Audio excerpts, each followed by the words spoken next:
They have a profound effect of reducing risk. And taken together, the kind of party line on this is that risk factors, which are modifiable to use your term, can actually contribute to about 40%, 4 out of 10% of the risk of getting Alzheimer's disease. And that is way more than any benefit of any drug that's ever been produced. And this is all about life, Yeah. and this is all modifiable. Hi, everyone. Today we are going to talk about dementia, which unfortunately is a common condition and one I think that interests almost everyone. Many of us will have had a friend or family member who's been affected or maybe affected ourselves. Please feel free to share your experiences in the comments as we'd love to see them. Joining me today is Professor Dennis Chan, who is a consultant neurologist and internationally recognized expert in dementia. He is extensively published on this topic, and his research has been covered in both the national and international media. I'm humbled to have him join me today. Dennis, welcome. Thank you so much for joining me today. It's my pleasure, and thank you for inviting me to be part of your podcast. You're very welcome. Dennis, as you know, this podcast is aimed at educating patients. So we try to avoid medical terminology as far as possible so it remains as accessible as possible to everyone. So let's get right into it. What exactly is dementia? Okay, so dementia does not refer to a disease; it refers to a set of symptoms. And so it's a dictionary definition. The definition of dementia is essentially a situation in which there is a degree of thinking, what we call cognitive impairment, changes in behavior that are sufficiently severe to mean that that affected person is no longer able to function independently, requires help from others, and essentially is not able to cope on their own anymore. So what it's trying to say is that dementia is not the same as Alzheimer's disease, for example. Alzheimer's disease is a cause of dementia. There are others like strokes, Parkinson's. Nor is dementia the same as having a memory problem. Many people out there in the world have memory issues. There are many reasons why, but having a memory issue is not the same as dementia. Dementia essentially is trying to make the point that the severity of the problem is such that that person is no longer really able to function by themselves anymore. Okay. And what are the symptoms? How may someone suspect maybe that this might be starting to happen either in themselves or maybe in a close relative? Sure. So the main set of symptoms around dementia are what we call cognitive symptoms, and other symptoms that affect memory and thinking. Memory, because it's memory impairment is a hallmark of Alzheimer's disease, Alzheimer's being the commonest cause of dementia. Unsurprisingly, perhaps one of the, if not the commonest initial symptom is a memory decline. And that can be the difficulty, for example, remembering things from one day to the next, remembering people's names, having difficulty remembering to take tablets, or what's having to write things down more, having to keep a diary more than before. Other aspects of cognition that are affected, things like thinking speed. People are slower. They can have difficulty with doing mental arithmetic. They can have problems with what we call executive function, which is that kind of more complicated bit of our brain that controls things like organizing, making decisions, planning, multitasking. People can have visual problems. They can have difficulty seeing things. They have difficulty navigating. Getting lost is a symptom that's very, very common in very early Alzheimer's disease. Okay. Those are the typical what we call cognitive symptoms, in other words, problems with memory and thinking. But in addition, dementia isn't just about that. Dementia also can be associated with a lot of other symptoms, such as behavioral problems. Anxiety is really common. It's not really surprising if one thinks about it. If people are beginning to have a memory and thinking issue, they are aware of that, and that can be discombobulating. People lose self-confidence, they then get anxious. They just know they're just not as good as they were before. That can spill over into not just anxiety, it can be depression, really low moods, apathy, changes in behavior, lack of motivation, lack of initiative. People, family saying, "Well, no, I've got to prompt, my father to do things, or I won't do it by myself." And depending on the condition, there can be other things. So, for example, vascular dementia, when there's a blockage of blood vessels, one of the hallmarks of that condition is slowing. People are just very, very slow. They're slow thinking-wise. They're slow physically. And people with Parkinson's dementia, they can have what we call visual hallucinations. People saying that they can see people in the house with them, or see people out in the garden, often to the point where they think that actually they're really real. So one of the classic symptoms is people will be at home and they'll lay out food for five people, and their husband come in and say, well, why five people? There's only two of us. They say, well, what about them in the living room? Or they imagine people standing by Right. their side, or they have delusions. They think people in the house with them. Things are happening that are not happening. They're not seeing anything, but they're imagining things that are happening. So hallucinations and delusions really common in Parkinson's disease, Lewy body disease. So in a nutshell, what we're talking about with dementia, and hopefully what I'm giving a flavour of, is that it isn't just a memory issue. It isn't even just a thinking issue. It can affect aspects of behaviour and perception and how people interact with the outside world. Okay. And that's fascinating. I always ask about risk factors for various conditions because sometimes there might be modifiable risk factors that we can change in our lifestyle to decrease the risk of getting a particular condition. And I'm sure everybody will be interested in this. I mean, my dad had dementia, Parkinson's dementia, actually, and I've lived the wondering what can I do, am I at risk, etc. So, can you just talk through what the risk factors might be and what people can do maybe to decrease the risk if there's anything? Yeah, that's a really important question, and we kind of break down risk factors into two types, as with often in the case of medicine, but genetic risk factors and environmental risk factors. So there's no doubt that there are genetic risk factors, and there are aspects in our DNA. There's certain genes that are there are variations of these genes. There's one gene called the ApoE gene, for example, and we have the natural versions, the different versions of it, and we know that some of those versions are a greater convey a greater risk of having dementia. That's not to say people will get dementia, it simply said that there's going to be a bigger risk. And within that, there are other gene changes that can confer risk. Also, having a family history is a slight increased risk. I mean, again, not a huge increased risk, but there's no doubt there is a slight increased risk. So these are genetic factors. Probably beyond that, there are other factors that are, as you say, modifiable, and these are really related to lifestyle. I mean, to be honest, the biggest risk factor of all is one that we don't really have much control over, which is getting older. So age is the single risk factor. But we take that aside because I think your question is really more about what can we do. Then there are a lot of lifestyle risk factors, and they go all the way through to the beginning of life, which is kind of interesting. So, for example. We know that people, if they stay in education longer, they have a lower risk of dementia in later life. And it's a really interesting point. Why would being in school when you're in your teens, if you stay later, how does that have a beneficial effect 60 years down the line? But it does. But all the way through the life, beyond that point in adulthood, we know there are these behaviors or factors that contribute risk. So, for example, and if this is going to come as no surprise to any doctor of any kind, it's going to be those who have a physically inactive lifestyle, those who have a high body mass index, those who've got diabetes mellitus, those who smoke, those who are socially isolated. Social interaction is really important in Alzheimer's disease, and it goes both ways. Those who are socially isolated have a greater risk of dementia. Those who are very socially active have a much lower risk, and actually they keep their social activity is one of the biggest factors that contribute to brain health as we get older. Hearing loss is something that people are often aware of. Again, it's not just in itself, but also if people have poor hearing, they kind of become more isolated. They don't engage so much because they can't hear quite so well. Um, Yeah. so there's a lot of factors in our lives that we can do something about. We are able to change our diet. We are able to engage in more activities that stimulate our brains. Seeing people, friends and family, going out and about doesn't cost anything. It's not a drug. We don't need to have a drug, but actually they have a profound effect of reducing risk. And taken together, the kind of party line on this is that risk factors, which are modifiable to use your term, can actually contribute to about 40%, 4 out of 10% of the risk of getting Alzheimer's disease. And that is way more than any benefit of any drug that's ever been produced. And this is all about life, Yeah. and this is all modifiable. So one of the things that I'm always very keen to do, and people I see in my clinic are sick to death of me saying it, but actually this is hugely important. We can modify our lifestyle, we can reduce our risk of dementia. Gosh, that is amazing, and that is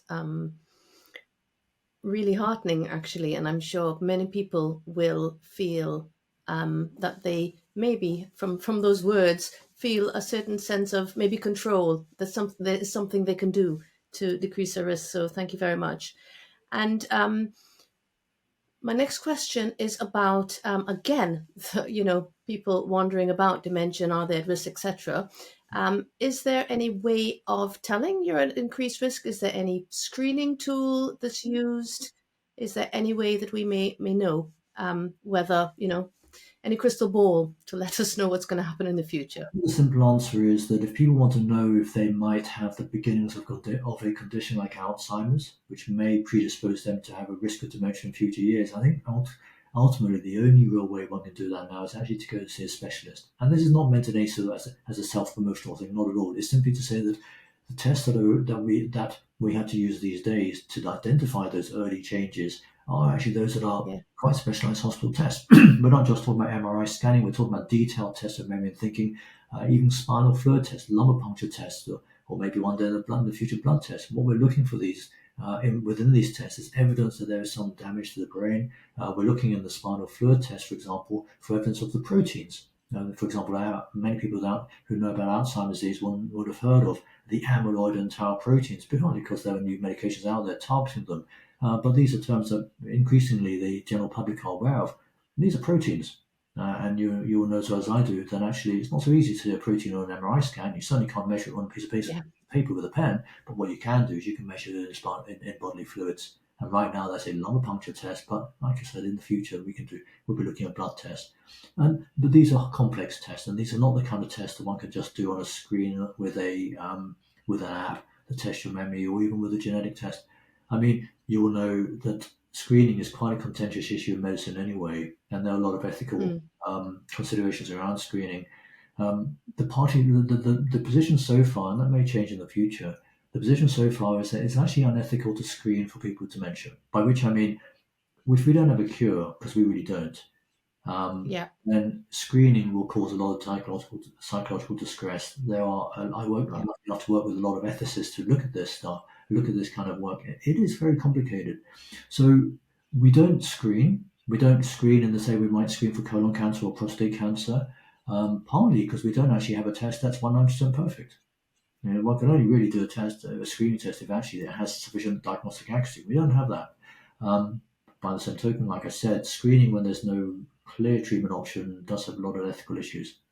So simply put, if someone wants to know if they may be at risk of Alzheimer's disease in the future, or they want to know if they're at the beginning of it, or they feel their memory's not quite so good, the only real way of doing that is for that person to see their GP and say, look, I want to see someone who can actually do these specialized tests, and I kind of want to know. yes, And this happens a lot, and GPs will then have a conversation with them and say, well, why do you want to know? I can refer you, sure, but what do you want? Do you want a cure because we don't have one, or do you want to know where you stand? And many people who ask that question, when I ask them, well, why did you ask your GP to refer to our clinic? Because I don't have a cure. They'll say clarification. I want to know where I stand. And if there's anything I can do about it, if it turns out worst case I do it at the beginning, be really appreciate it if you can tell me what I can do. And that then loops back to that lifestyle thing you talked about earlier. well, yeah, it's a lot to think about actually. And can other medical conditions mimic dementia? Maybe these things are happening, you're getting lost, the symptoms that you said at the beginning.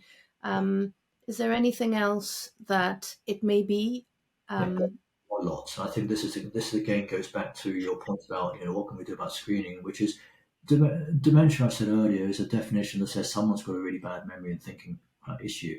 I've also talked about things like Alzheimer's, and we've talked about Parkinson's, yeah, just degenerative diseases. yeah, But there are many causes of people to have a poorer memory than before, and these are medical mm, issues excluded. And okay, not very common obstructive sleep apnea. If you don't sleep very well, you're not going to have a great memory.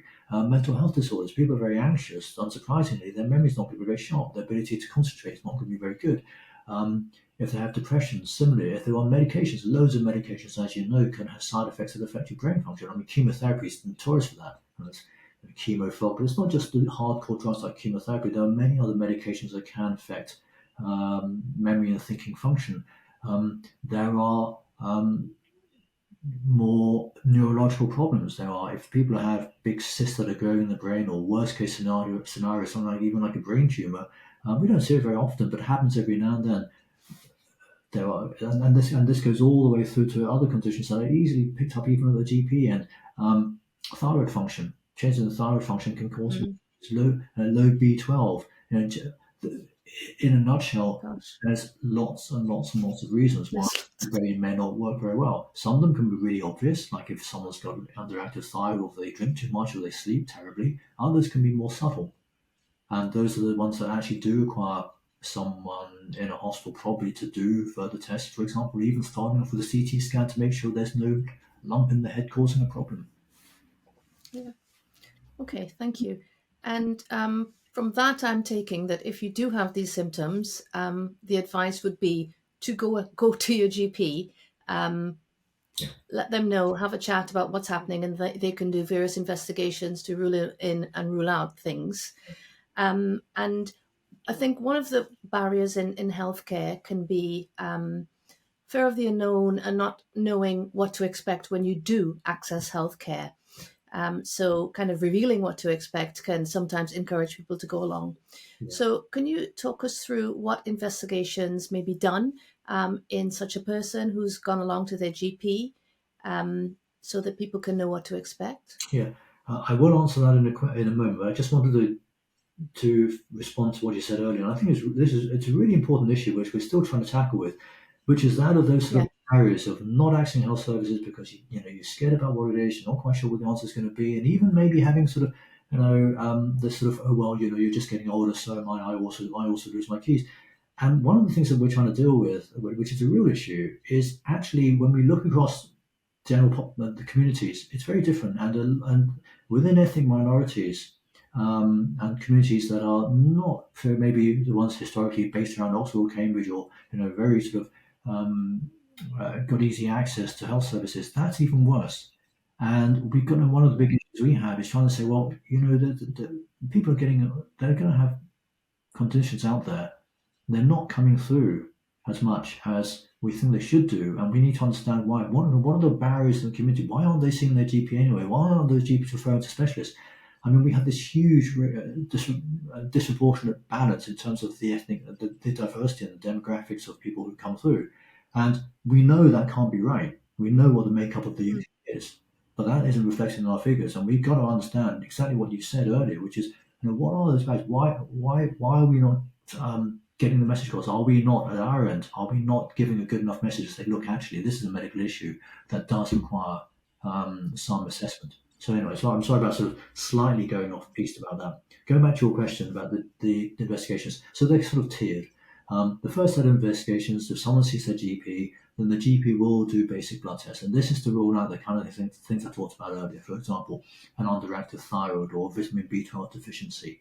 That's the first thing, yeah, the obvious. GP will then make a call to say, well, take a history, of course, and say, and get a feel, is this someone who, do they have obvious anxiety? Because sometimes it is, and they'll never come and see someone like me because it's evident that this person's got a major sleep problem, or they're massively anxious, and probably best thing to do is put them on their anti-anxiety drug, or maybe if there's high alcohol intake or something like that. So the GPs act as a very, very effective set of gatekeepers, first of all. If after all that the GP think there is something else going on, they ruled out these other causes, they'll refer on to a memory clinic.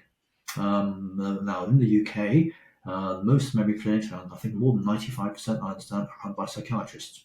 Very few are run by neurologists okay, because there aren't that many of us. And in a memory clinic, what will happen is that the person will see a specialist, and that can either be a physician, a clinician, or sometimes a nurse.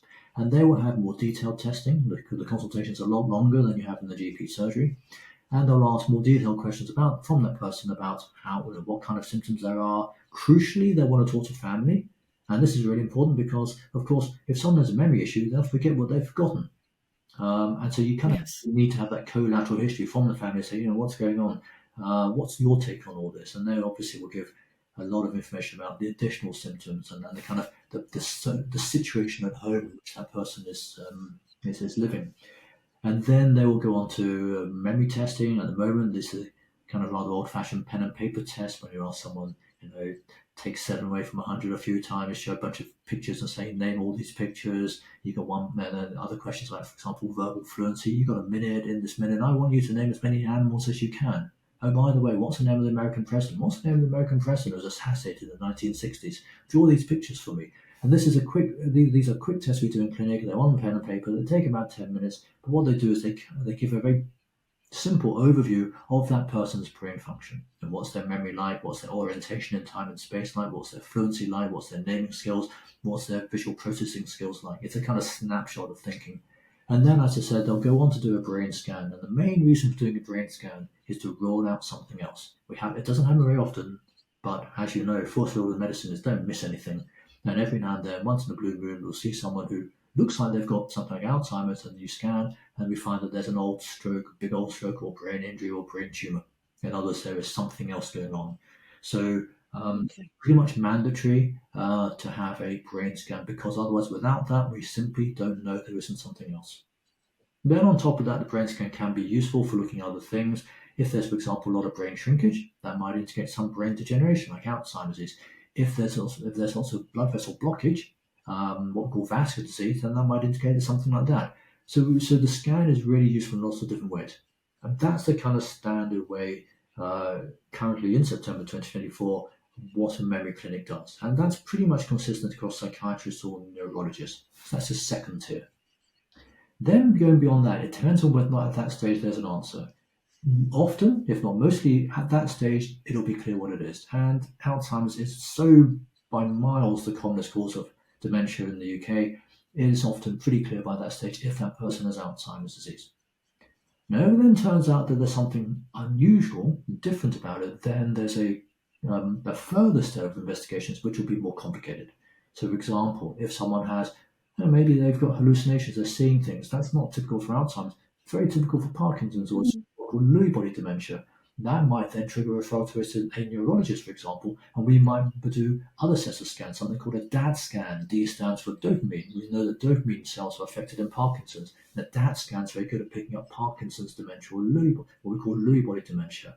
Now, if they've got very early conditions, they've got mild memory issues, maybe not full-on dementia, but what we call mild cognitive impairment or a mild memory impairment, that doesn't really show up on any tests at all because they kind of people, by definition, they only have mild symptoms. Their brain scans are going to look pretty Yeah. good. They're going to score really well on the pen and paper test. They could still have early Alzheimer's, but it's not going to be obvious on these more traditional tests. That's when they would probably be referred to a neurologist like me, and that's when I'd have a chat with them and say, look, we have these tests. We can measure these amyloid proteins. These are best tests available currently for Alzheimer's, early Alzheimer's, but that's going to involve a lumbar puncture, and then we have a conversation about pros and cons of that. The other features, and again, good old-fashioned medicine, taking the history, examining, looking for the clues. People with Alzheimer's disease usually don't have any physical symptoms. When we do a neurology examination, they don't have anything to find. That's normally the case. Right. On the other hand, if we see someone and we examine them, we look, for example, their eyes, and their eyes don't quite right, or they've what we call ataxia or poor coordination, that then makes us think, hang on a second, you can get that in Alzheimer's. Is that then something else? And on the list of Yeah. causes of dementia, we can have Alzheimer's top by miles, like I said, but there are other things as well, and they may be rarer, but every now and then we're going to see them, and we've got to identify them. What we don't want to be doing is misidentifying Alzheimer's and just saying everyone's got it, or misidentifying that, because of course everything in medicine centers around getting the diagnosis right. So where we go with Absolutely. that third tier of investigation kind of depends on whether or not the answer's been given then, or whether or not there's something else going on, or something unusual or complex, and then we take it further. Wow, that's fascinating. And that's so much information. And should someone have these symptoms, um, how quickly would you advise they go along to be investigated and to seek help? So what I'm asking is, does earlier diagnosis affect prognosis or affect how well treatment works? Move on to treatment later on, but is there a correlation between being diagnosed earlier and having better outcomes in general? That's it's a really tricky question that to answer because we don't know for sure. Okay, so let me try and explain what I mean by that. I mean, generally, and it's not going to come as any surprise, I would say, yeah, if you may have the beginnings of a condition, you kind of want to have that diagnosed early. Why? Well, there's a Mhm. clarification I talked about earlier, but also about what you can do. And we talked about this earlier in terms of lifestyle change. We don't have a cure. I mean, let's talk about Alzheimer's. We don't have a cure for Alzheimer's. We may do one day, but we don't have one yet. Um, but if, for example, I see someone with a very early Alzheimer's disease and I say to them, look, you've had a lung puncture, that's what it is. Um, what can you do? What can we do about it? There are those lifestyle changes we can do. Those people can. Um, it can be very motivating for them to be more active. Live better, be more Yes. engaged. Now, the reason why I say it's a tricky answer is because if you said to me, okay, can you prove that those folks you see, you tell them, live well, etc., etc., can you prove that they've got a better prognosis? Have you done your study? Have you Mm. examined 10,000 people which you gave that recommendation to and that advice, and they went and went on loads of holidays, took up the piano, spoke 5 languages, saw their grandchildren all the time. Do you know for sure? Do you have hard scientific evidence? I'd say no, I don't have that. So I can't therefore say Yeah. I know for sure. We can look at the sort of broader picture, look at the epidemiology, the sort of long what we call population studies, and overall we think we're fairly confident that having those changes in lifestyle do give a better outcome. But I would have to be careful as a scientist and say, no, I can't give you chapter and verse, absolutely give you a mathematical figure that says this is what it is. But nonetheless, even though I can't say that absolutely with rock hard scientific evidence, I'm really pretty Yeah. comfortable with the idea that those changes in lifestyle are pretty good for you. And there's a fair amount of evidence that they can help slow down disease progression. So, not just being a reduction of risk factor, but actually, even if you have it, there seems to be, even though it's hard to prove for sure, it seems to be that if you do have that kind of lifestyle engagement, be active, etc., it is a good thing. So, in answer to your question, would it be a good thing if you have a problem? Would it be a good thing to be diagnosed early? My answer would be yes, because actually these are things that can be done about it.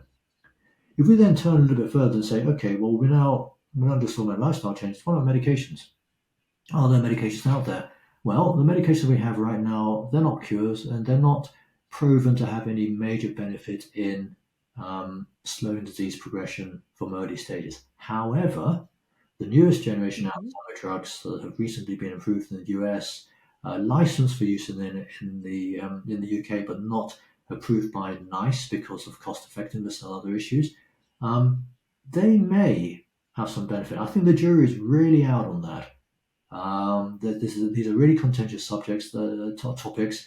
There is some benefit. They are used primarily in people with very early Alzheimer's disease, but there's a lot of risk. Why am I mentioning all this? Well, because it may be that these new medications, maybe they are at the forefront of the next generation of anti-Alzheimer drugs. If that's the case, Yeah. and as scientists, we're reasonably comfortable that's going to be the case. If that is the case, it's pretty clear that these drugs are going to be most effective in the earliest stages of the condition. So when I see someone and they say, I'm here to see you, I want a diagnosis, and we kind of go through this story and this conversation, and I say, well, why do you want it? I don't have a cure. And as I said, Hmm. will say, well, I want clarification. I'll also say, well, if we do diagnose this, well, I'll give you the best available medications. We need to have a conversation about lifestyle. But also, I will say, also, by the way, if and when we actually have drug trials that brought us some successful, effective drugs that were not, for example, overly risky, they're almost certainly going to be most effective early on. And that's you. So I can't promise these things right now. But what I can say to you, and this is what I say to all my patients, is that's where people are targeting Alzheimer's, not at the end of the disease, not at late stage dementia. It's going to be early, even before people get Really. dementia, and actually almost certainly years before they have symptoms. So in a nutshell, Wow. yeah, I would. But again, this is what I do, so I'm going to have a bias in this answer. I would say that getting an early answer is a good thing. Yeah, and I guess in the future, when we do have effective treatment, we go back to the screening. Maybe more invasive screening would be a reasonable thing to do. So, it will affect the whole patient pathway. Absolutely, and then you can see how suddenly there's a snowball effect, and suddenly the tide turns. Yeah. If there's a degree of nihilism out there, people on GPs saying, or even hospital doctors saying, "Well, there's no point in all this. It's not like I got a cure. This is a complete waste of time." Families out there thinking, "Well, what's the point of my seeing a GP? What's the point of my going through these stupid tests? I'm not having a needle stuck in my back. It's not like they've got a cure for me. This is a total exercise in futility." Once you have treatments, the whole narrative changes. It's suddenly, oh, hang on a sec, we do need it. And then Yeah. a business about going out there and saying, well, actually, now we need, and then that then encourages people to come earlier. We start maybe getting traction into those populations, communities that maybe a bit more suspicious about NHS practice and was not really, we don't benefit from this. Well, also, well no, you really could, but we need to see you guys. We need to see Yeah. and then once we start diagnosing earlier, then we get better at diagnosis early. We get a better sense of who benefits from these drugs, who should have what, and then it all changes. And I think that's and that's what is exciting for me is even though the drugs that are out there now or in the press, they are far from being wonder drugs. They have a lot of issues. The benefit is not great. The risk is there. And I don't want to spend too much time talking about them, but ultimately, they are not wonder drugs. They are challenging. But nonetheless, they are maybe the beginning of a new chapter in this. And if future, Yeah. as we expect, will be better, will be safer, that really does change that narrative. And then, as you say, that's when we start going out there saying, actually, you know what? Maybe we do need to do some screening. Maybe we do need to have a sort of healthy 40-year-old or 50-year-old, just in the same way we do cardiac, heart, well heart. We Yeah. don't have a well brain. Yeah. What we should do, and on my bet, if I live that long in the second half of the 21st century, that's all we'll be doing. We'll be doing well person screening for their brain, not just their heart and their cholesterol. We're not there yet because the brain's rather more complicated than blood pressure or cholesterol, but we will Yeah. get. Yeah. Yeah. Yeah. No, I'm all for that. Um, and you've said that these. I mean, every time it comes into the, there's a news report that there's a new drug for Alzheimer's, etc. There's just this wave of excitement, isn't there? Because people are really invested in this. So I think people will come along. So the drugs that every now and again is announced, and fairly recently there was another one announced. Yeah. Is that in common use, or is that for research purposes at the moment? So, I mean, so first of all, yeah, the reason why there's such excitement about it is because we're not talking about a niche condition here. We're talking about something Yeah, that is incredibly common. Now, there are yeah, tens of millions of people affected around the world, but even above and beyond that, it's not just people who have it, it's those who may be at risk of it or those who are actually just getting older and they don't know whether or not, because they forgot where their keys are, they don't know whether or not that's because it's the beginning of Alzheimer's or because they're 78 years old. And we don't know either. It's not so yeah, straightforward. Right? But so the idea of we all get older and we know that as we get older, our thinking is not so good. So it means that the issue of dementia, Alzheimer's is actually pretty much is something that universally people are affected by. And even if it's not, and I'm not 83, but, I will be one day, I hope.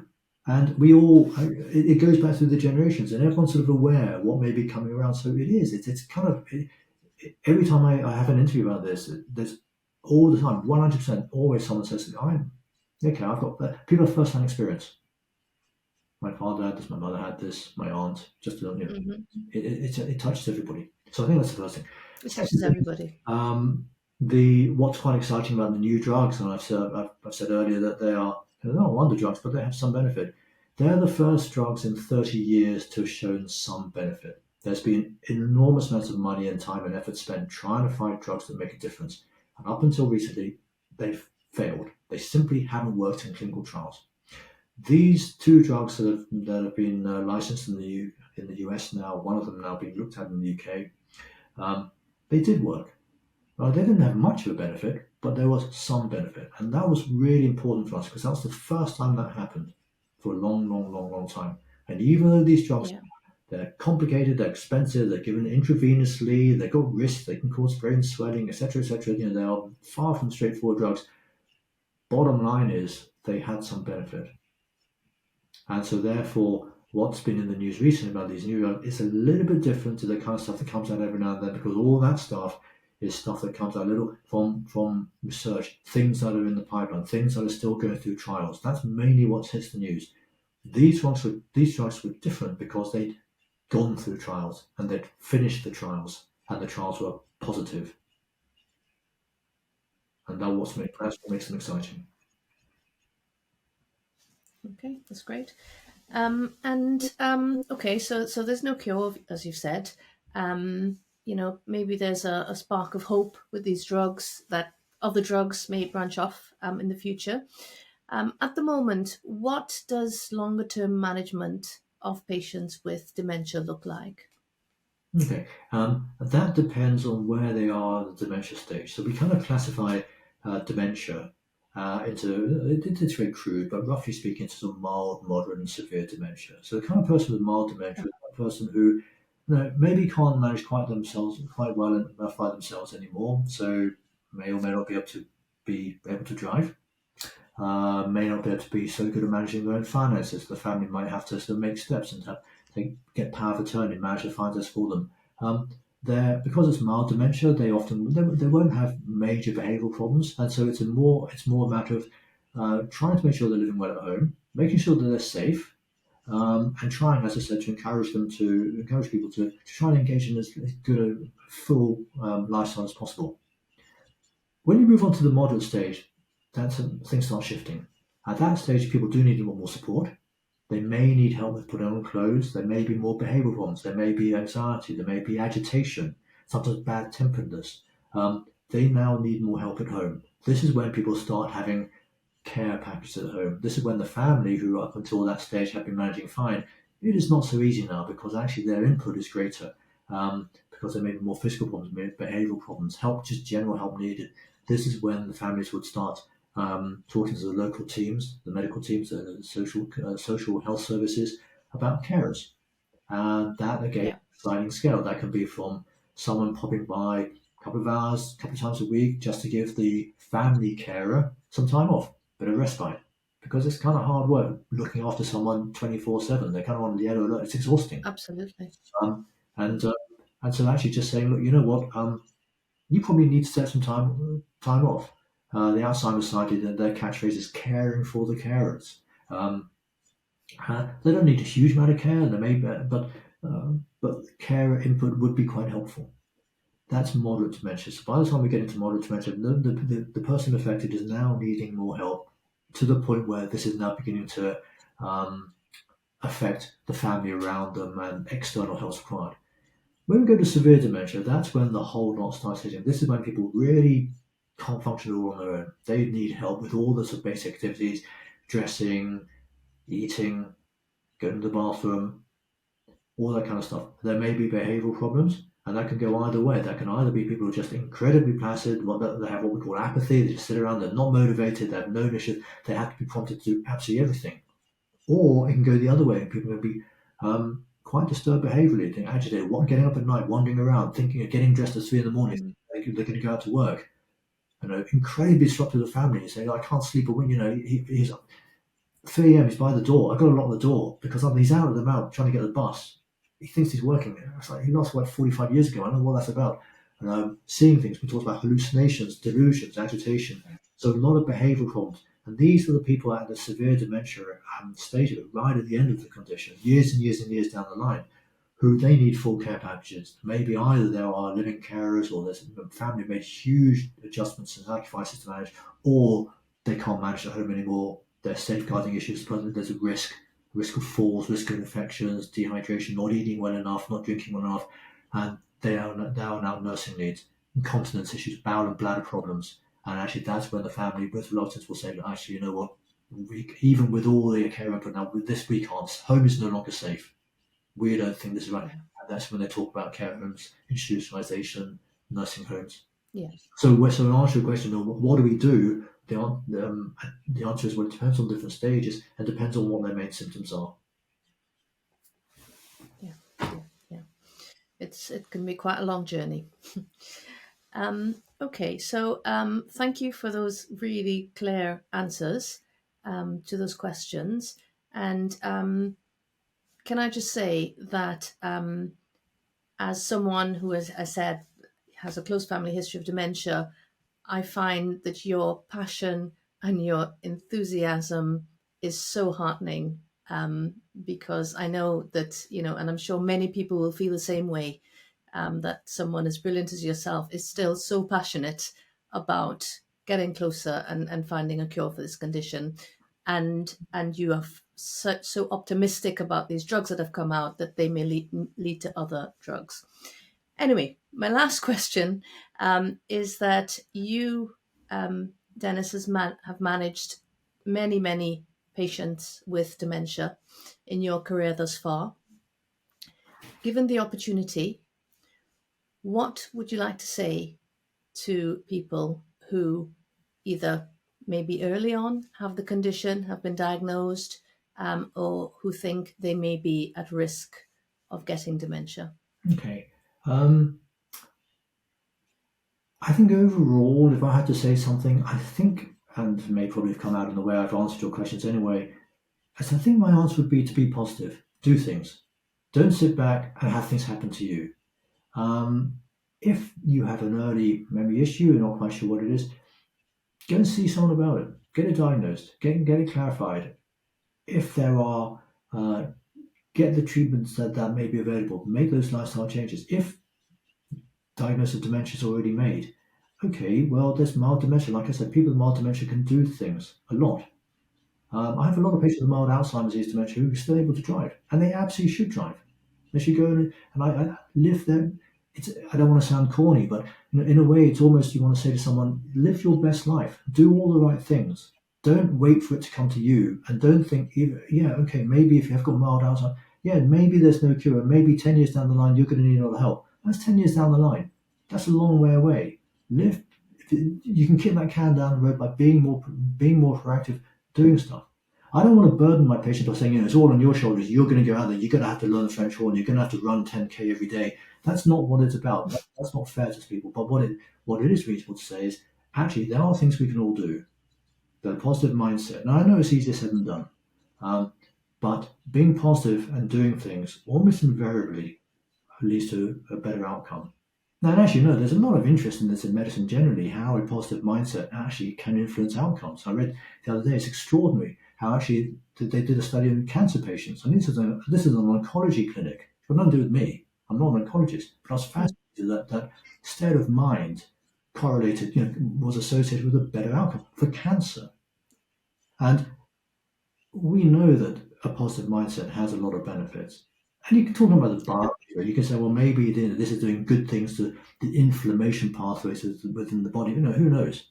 But ultimately, I'd say that if you said, well, what would I say to someone? I'd say, look, you know what? Live as well as you can do. Do stuff. Don't sit around and be passive, do nothing, because if you do that, it's just going to get worse. And also, life is too short. We only have one of them. And I'm a great fan of doing things. Yep. Very true. Very true. Well, thank you for that. So it just remains, Dennis, for me to thank you for joining me today. Thank you for sharing the wealth of your experience and your knowledge with us. Thank you for supporting my efforts to educate patients. And I agree with what you said earlier. I mean, a big motivation for me even starting to do this on my journey of trying to educate patients is that some patients are difficult to reach.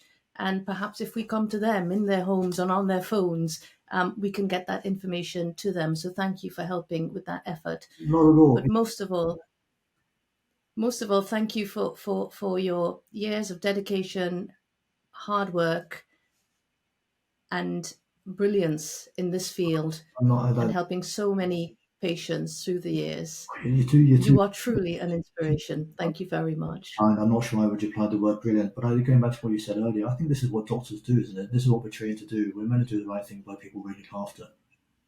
And that's the fundamental aspect of medicine from the dawn of humankind. And that's what we try to do. And we should try to do it to the best of our ability. It's as simple as that. Absolutely. Well, thank you so much. All the best. And thank you again for inviting me to be part of your podcast.